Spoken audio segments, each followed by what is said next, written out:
Hey everyone, this is Peter from Dimmit County Border Crisis Reports. We're live here at Del Rio. Where are we, Manny? Right now we're at the Del Rio International Port of Entry. You can see the fence behind me. This is the Bush area fence right here. Okay. That's behind us. And then right over there on the other side where you can barely see a lot of vehicles and whatnot, that's the encampment. That's what people are talking about and calling Bidenville over here. Bidenville. Yeah. Bidenville, okay. Yeah. So right now we've been seeing a little bit of action. There's a lot of news reporters out here. It also seems that they were interviewing some members of the BLM from Black Lives Matter. So we don't know exactly what's happening at the moment, but we wanted to bring everyone down here again just to get a sense of how real this is. We even saw the wall that Trump was building and compared that to this wall versus, again, as it goes to where it stops, how big that wall is. It's kind of mind-blowing. Yeah, and then you also saw the Abbott's wall or fence or whatever you want to call it, right? And I actually want to comment about that because myself and my wife, on behalf of Dimmit County, we came here to Del Rio whenever he had his border summit, and when he was talking about the fence that he was going to build, and we got real eyes on that fence. Not much of a fence, guys. Yeah, not much of a fence at all. And actually, that's all it is, really. It's just a fence, you know. And whether I do get whether they may be building something bigger, I'm not sure. But as of right now, it's not much. It's not much to look at, folks. But as you can see, we do still have some people down in the encampment. The word that we got is that it's under 2,000 today, and people say, well, that's really great from 18,000, down to 2,000. But the reality is, Pete, is that the majority of these illegal aliens have not been returned back to their country of origin. As a matter of fact, it's the opposite. They've been flown out, dispersed to processing centers throughout the nation and throughout Texas, right? And so what's going to end up happening is they're going to be basically processed for release, For release, and that's something that we got to make sure that we understand, because many people believe, again, that large groups are being deported back. Right.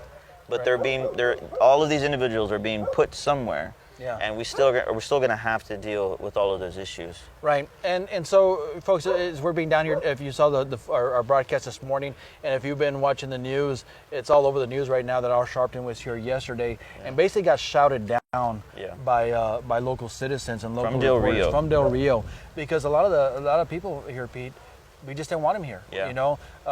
This is not a racial issue. No. It's an issue about illegal immigration, right? Yeah.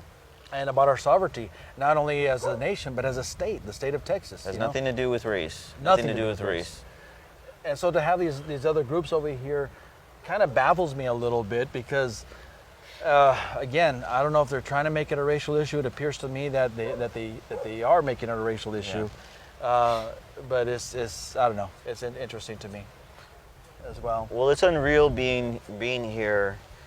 Coming straight from Dimmit County in this area where it's been said many times, ground zero here in Del Rio. Yeah. And you mentioned in a conversation earlier that here in Del Rio, it was actually known as a more calm sector. Yeah. How did it change from then to now? Well, when I first worked over here, when I first started working over here years ago, this was kind of known as one of the slower stations to work. As you got on in your career, a lot of times agents would transfer over here just because it had enough work going on, where it wasn't dragging you down, but also, it kept you busy enough to keep you motivated, as well as you feel like you're making a difference. Yeah. But then Biden comes into office, and next thing you know, the floodgates are open.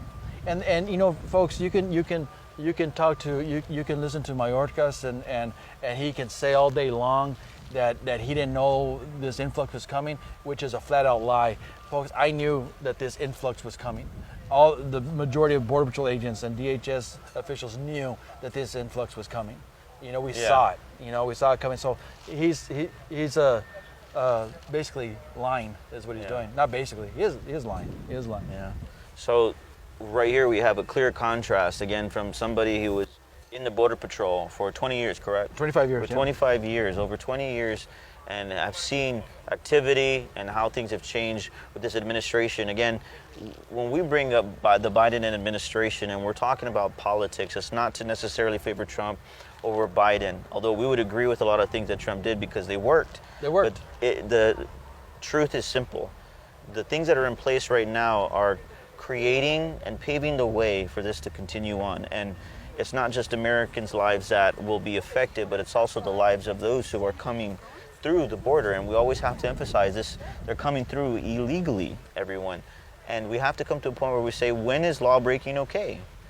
When is law breaking okay? Law breaking is never okay.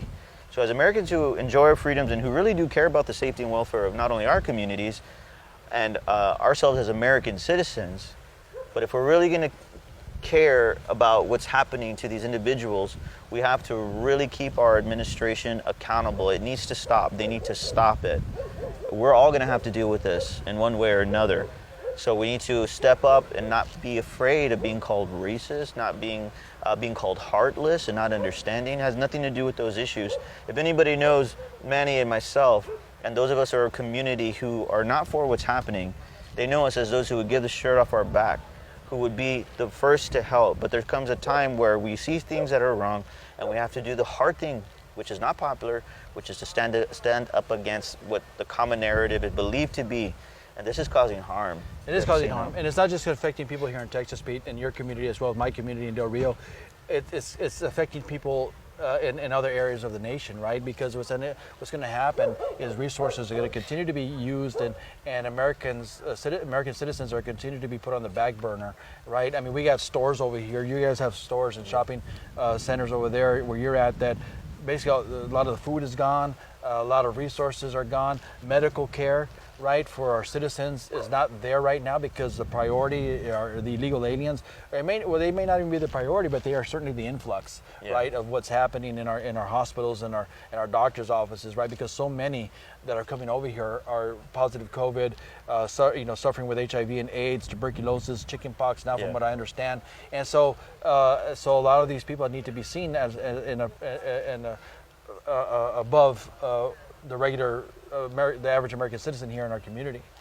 Yeah, there are many people in the United States, especially further up north, who believe that what's happening here isn't a real issue, that it's all being inflated by the media or by the right or by those who vote for Trump, and this is false. What's going on here is real. We just met with some great people who were from Odessa who have a home here, and they were telling us that they're the source of information for those who are further up north where they live to see what's going on here. And the people that they're sharing this information with are baffled that this is an actual reality that we're facing. So we're the only sources of news now. Basically, because the mainstream media, okay, this isn't about favoring Fox over MSNBC. It's a reality, everyone. You have to wake up. The mainstream media is only favoring a certain aspect of what's happening on the border, and it's completely hypocritical. You're not getting all the information, and only those of us who live close to what's actually happening are speaking up. So I'm here from Dimmit County. Manuel, he's here from Del Rio, and you have so many people all around these border towns who are speaking up and doing something about it. Yeah, and folks, we encourage you as well that, if you have any information, if you don't have the time or whatnot to get out there and say anything or citizen report, shoot us information. I get calls all the time. Frank and we get texts all the time. I'm sure you guys do too, about what is happening. Like I said, we got these reports of these groups being over here. All I would say is if you're going to have interaction with them, please be cautious, be careful as well, because of the history that they generally have that we know about. I can tell you right now that Talk About It Live is not going to give anybody, any extremist group, the time of day, right, to be interviewed or anything like that. You can go to the mainstream media to see their viewpoints, or you can read about it, or we can give you that information as well as what we know about those groups. But earlier we talked about getting both sides of the story, and the reality is it just doesn't happen for conservatives or believers, as Jews and Christians, and so it's interesting dynamics that are occurring here, Pete. But man, Pete, I want to thank you so much for joining me here today, here in Del Rio, getting some footage for you guys and letting everybody know what was happening. Folks, continue to stay tuned. I'll talk about it live, and again, they can go to Dimmit County Border Crisis Reports. Dimmit County Border Crisis Reports. There's so many border report pages, so we had to make sure it was Dimmit County, and it was about the border, about reports. So it might be kind of long, but that's what we had to do. Awesome. Pete, thank you so much, brother. I appreciate you being here. Folks, thank you for joining us online, and for your comments and for your questions and concerns. I truly appreciate it. And I'm going to go off on offline right now. So I say God bless you, God bless America, and God bless Texas. We want to thank everybody who has stayed with us and has walked with us here in Del Rio. Again, what's happening here is happening in many other places already. So I just want to say thank you. Share this video, get the information out. I want to be clear, this platform isn't to disparage any one person or to fearmonger or to spread hate or to back off of helping people. This is the opposite. Because we care about our country, we're willing to do the hard thing, which is to shed light on the information that most people don't want to hear. And because we do care about the value of life, we do care about individuals and what happens to them, there has to be a point where we look at the policies that are enabling these types of situations in our country, that we look at them and say they need to be changed. This needs to stop. If you care about children who are hurting, and women and men that are caught up in this, huge debacle, then you need to be sharing all the information, not just one side that wants to pull on our heartstrings and we misunderstand. We misunderstand. Us as Americans, we're gonna have to foot the bill for all of this. You need to understand. And if you don't, I want to encourage you, get educated and make sure that you start really looking at all the spectrum of information. You don't have to agree with me or anybody else who is putting all aside to bring light to the issue. You don't have to. You don't even have to like me personally or anybody else, but the information still stands. And a lot of us are willing to put it on the line in order for there to be a light shine on this terrible situation, a real one. Not just one that favors one view, but shows both sides. So I want to encourage you, do your own research, look at what's going on. I want to encourage you, go to city council meetings, commissioners' courts, school board meetings, call your sheriff, call your local leaders. That's what we are doing to get the information. Get multiple sources so that way you can make educated decisions and you won't be found to be on a side that's contributing to this issue rather than helping to stem the tide that's going to continue affecting our country. This will have ramifications for years to come. And I want you to ask yourself this question: where is everybody going? Please, if we're going to get involved, we need to get involved right. And if we're Christians, we need to understand politics and the Bible, they're not separated. We have to have a proper perspective of what politics is. Many of us have different views of what politics are, but we need to understand, if we care about what our leaders are doing and the laws that are put in place, if they're not in the best interest for us as individuals and Americans, then we have a responsibility as Christians to even emphasize that these things are causing harm and to separate ourselves from them. This is Peter signing off from Dimmit County Border Crisis Reports.